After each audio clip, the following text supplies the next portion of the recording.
When you start working with leather, you quickly realize you need a tool for everything. Want to make a hole? Sure, you could jab it with a pen, but if you actually want clean, professional holes, like the ones on belts, watch straps, or dog collars, you need the right tool. Otherwise, you're just wrecking your project and setting yourself up for disappointment. There are a few ways to make holes in leather. You could get a press. That's great if you've got extra cash lying around. You could hammer or punch manually if you enjoy the suspense of wondering whether your holes will be straight. Or you could use one of these, leather punch pliers. This pair costs about $15, actually around $17 on Amazon, and does the job without making you feel like you're working construction. Let's break it down.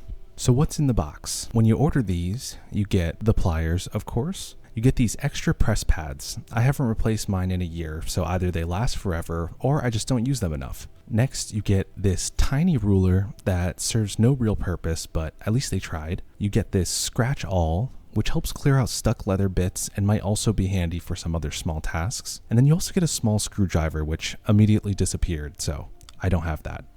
Next, let's talk about some features on this thing. The rotary wheel has 6 different hole sizes, from 2mm to 4.5mm in 0.5mm increments. It locks in place tightly, so it's not going to shift around mid-project. But here's the catch. It only rotates clockwise, so if you pass your size, you have to spin it all the way around instead of just clicking back one step. It's not the end of the world, but it's one of those small things that could have been better. The double lever design makes punching through thick leather easier, which is great if you don't have the grip strength of a power lifter. There's also this metal loop to keep it shut when you're done, so it's not flopping around your workspace. Now let's look at the grip. It is functional, but it's not the most comfortable thing in the world. But compared to other overpriced ones in the market, just like this one, it definitely gets the job done. Now let's talk about some downsides, because no tool is perfect, so let's be real about what might make you think twice. So firstly, this thing has limited reach. It works great for belts and straps, but if you need a hole in the middle of a big leather panel, forget it.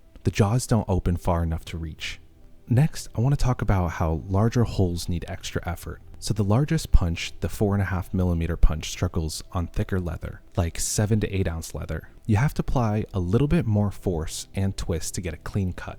The smaller sizes work just fine though. So what's the final verdict? For around $17, this tool is 100% worth it. It's cheap, it works, and it saves time compared to other methods. If you don't want to spend a fortune on a press, but also don't want to be hammering holes like you're in a blacksmith shop, this is a solid middle ground.